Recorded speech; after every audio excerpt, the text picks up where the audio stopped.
This is the Growth and Value Podcast, empowering and inspiring stock investors, helping you take control and make a difference with your investment dollars.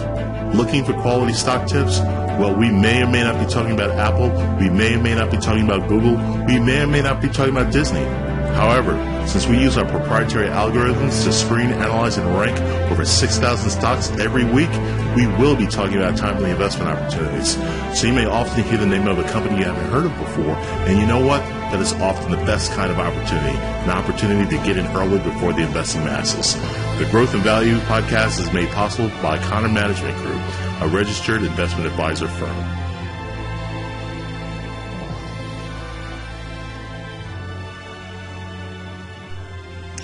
Hi everyone, this is Matt Connor with Connor Management Group, and today is Tuesday, December 30th, 2014, and this week we're going to look at the best growth stock to buy right now. On the opening slide, we see that this company is in the television broadcasting industry, and we see its 6-month upside potential at 21.3%. Going on to the next slide, and we see that the name of this company is called Scripps Networks.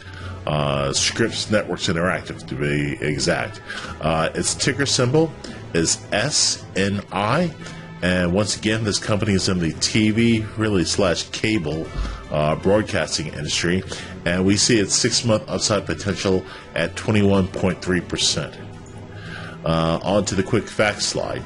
Now, Scripps Network Interactive was not the name of a company I was aware of, but I was quite familiar with its brand names, as well as most of you who watch cable television probably are as well. But here's the business summary description for Scripps Networks Interactive. Scripps Networks Interactive develops lifestyle-oriented content for television and the internet markets in the United States and internationally. It delivers content that focuses on specifically defined topics of interest for audiences and advertisers. The company operates national television networks such as the Food Network, Home and Garden Television, HGTV, the Travel Channel, the DIY Do-It-Yourself Network, the Cooking Channel, and Great American Country, and websites including foodnetwork.com, HGTV.com, travelchannel.com, and DIYnetwork.com, cookingchanneltv.com, and GACTV.com that are associated with the television networks and other internet-based businesses serving food, home, and travel-related categories. So, there you have it.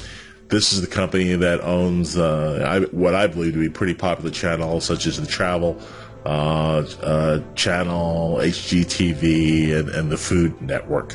Their website is www.scripsnetworks.com. That's SCRIPPS networks.com. Scripps Networks is headquartered in Knoxville, Tennessee. They were founded in 2008 as a publicly traded company. They were formerly part of the company called EW Scripps & Company, but they became publicly traded in 2008. The company has 2,200 employees. Once again, the ticker symbol is SNI. They operate in the services sector, and the industry they operate within is TV broadcasting. The annual revenue over the last 12 months for Scripps Networks was $2.7 billion. The net income over the last 12 months was $522 million, and the cash from operations over the last 12 months was $774 million. Scripps Networks is actually a large cap company. The market capitalization stands at $10.6 billion. On to the products and services slide. Pretty simple and straightforward. We just kind of have 4 pictures of some of the most popular brands. We have a photo of a woman for their HGTV channel. We have a photo from their Do-It-Yourself network with a guy behind Homes on Homes, if you're familiar with that show. We have a photo of the guy named Guy on the Food Network with the bleached spiky hair. And we also have a photo of the person on the Bizarre Foods channel, if you're familiar with that, on the Travel channel. So that's what we have for their products and services slide. Onto the metrics slide. Once again, the annual revenue over the last 12 months for Scripps Interactive was $2.7 billion. The net income was $522 million, and the cash from operations was $774 million. The operating margins for Scripps Networks is actually quite healthy. In 2013, the operating margins was 43.6%, and for 2014, it's tracking to be slightly lower at 40.5%. But those are pretty healthy margins. They're expected to rebound slightly to about 42% next year. So we consider these operating margins to be reasonably flat. On to the valuation metrics. The trailing PE ratio right now stands at 21.4, and the forward PE ratio stands at 17.1. So on average, analysts expect earnings to increase over the next year. The PEG ratio stands at 2.1. It's not too much more than 1. The price to sales ratio is at 0.8, which actually seems a bit low to me for such a large margin business. And the price to book ratio is at 4.0. Additionally, the enterprise value to EBITDA ratio stands at 10.4. The recent closing price for Scripps Networks was $77.21. The 52-week low for the stock was $71.06, and the 52-week high for the stock is $86.62. So the stock is kind of, I guess about a little closer to its low than its high, but it's still kind of in the middle range right now. The 20-day moving average now stands at $78.03. The 50-day moving average stands at $76.55, and the 200-day moving average stands at $77.74. So that's a pretty tight range for those three different moving averages, which basically tells you that the stock hasn't moved too much over the last 3 months or so. The average daily trading volume for Scripps Network stands at 1.1 million shares per day, so the stock is reasonably traded.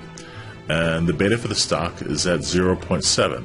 So that stock, when it's less than 1, implies that the stock generally is less volatile than the market. It goes down less when the market goes less and tends to go up less when the market goes up.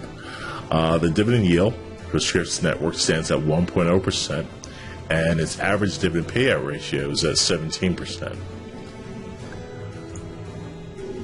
On to the price chart for Scripps Network. As mentioned, the stock price is a little bit around the midpoint of its high and low of the last year. Its high price of around $86 was about a year ago. And, the stock has oscillated a bit between there and around the $72 level a number of times over the past 12 months. And it's now around the $76, $77 level looking at the price chart. So overall, for the last 12 months, the stock is down 10% over the past 12 months. Going on to the summary slide, the financial statement quality of Scripps Networks is actually, we regard it as excellent. I mean, the debt they have due over the next 5 years is at $1.3 billion, and their profit over the next 3 years is going to average around $550 to $600 million. So, they could take care of their debt over easily within 3 years if they so chose to do so. The operating margin, as we mentioned earlier, we consider it to be flat. Those margins are quite healthy in the low 40s range. Most recently, around 40.5%. It's tracking. That's the tracking number for 2014. And the price pattern trend, it has been declining. The stock is down 10% over the past 12 months. but we're optimistic about Scripps Networks. Basically, its third quarter revenue for its lifestyle media segment has increased about 5%, and it's driven primarily because of an uptick in advertising related to its travel brand. And additionally, the company is not suffering from the advertising weaknesses suffered by a lot of other competing companies, as a lot of other broadcasters are dealing with shifts to on-demand programming. It turns out that 93% of Scripps Network's programming is viewed live. In other words, a lot of people are choosing to watch this show as it's shown live on television versus recording it and watching it later. Additionally, another interesting point about Scripps is that there's been takeover speculation over the past year, which is kind of expected to continue. Some people have thought that Discovery Communications might be trying to make a merger offer for the company. And overall, the outlook on the company is simply it's positive. Its recent closing price is at $77.21, and our overall market outlook right now is neutral, so that we don't expect there to be any kind of supporting or opposing ones on the stock price one way or the other. So the recent closing price right now is at $77.21, and our 6-month price target for Scripps Networks is $93.30. So consequently, this gives the company 21.3% upside potential over the next 6 months. And it's for all these reasons that we believe that Scripps Networks is the best growth stock to buy right now. We hope you found this presentation helpful, and we'll talk to you again soon. Take care.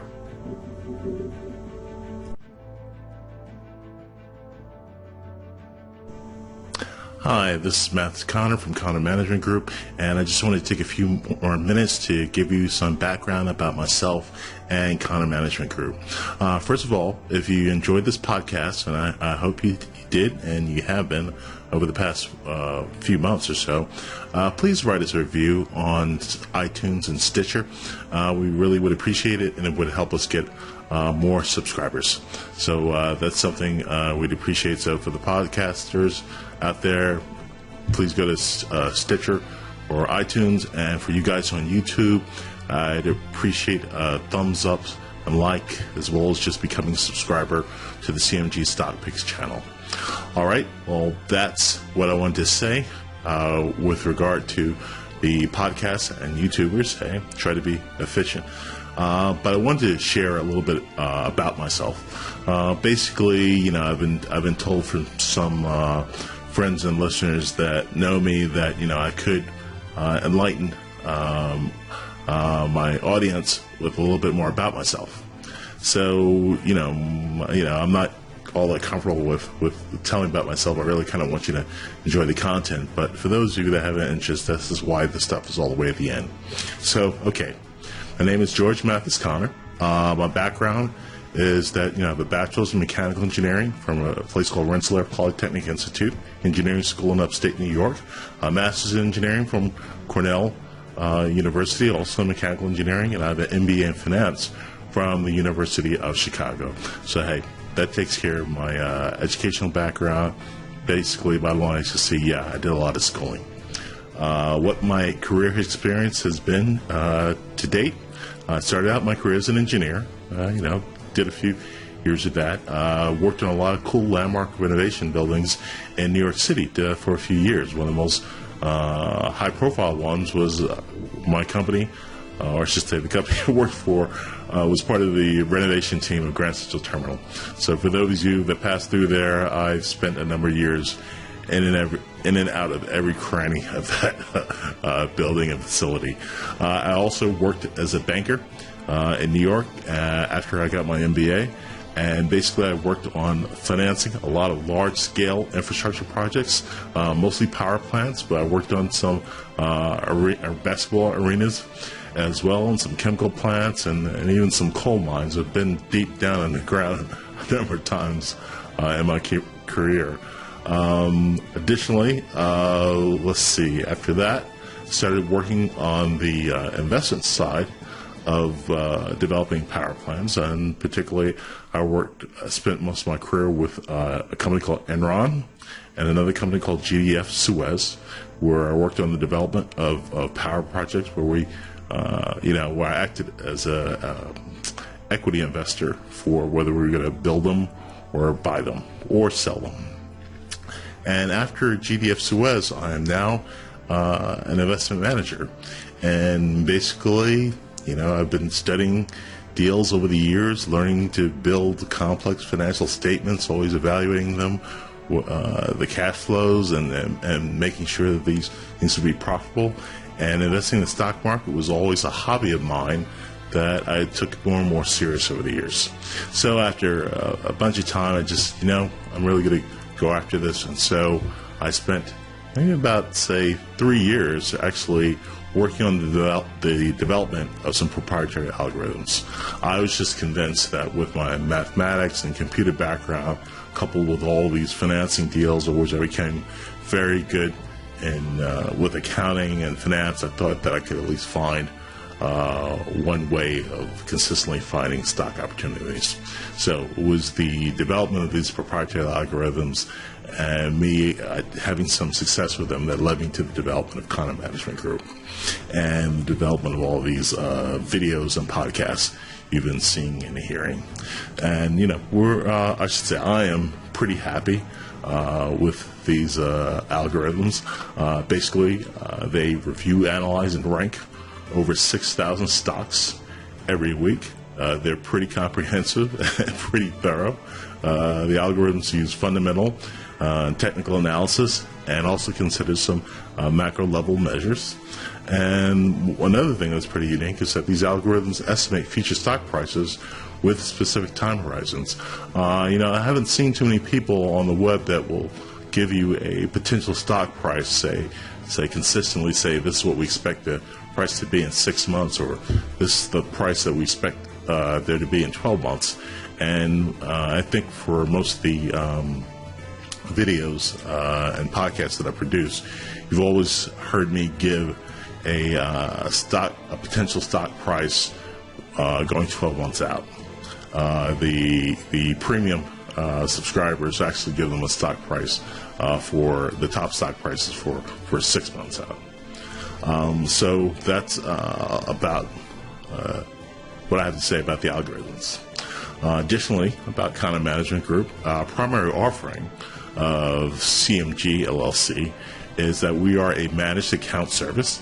And basically, a managed account, for those of you who don't know, is basically a more hands-on, customized way of investing for the long term. It's basically a complement or a supplement to 401k or IRA and it has more benefits. And basically, you probably haven't heard of these as much or over the years because they've just become a lot more available to middle-class investors. And that's primarily because of advances in software for being able to handle many clients and move them in and out of custom portfolios and options. So if you want to know more about our managed account business, please go to ConnorMG.com. That's www.connormg.com, or you could go to our website and you can see a presentation that compares Content Management Group side by side with other managed account providers. E-Trade provides managed account service, Fidelity does, a lot of other mainstream firms.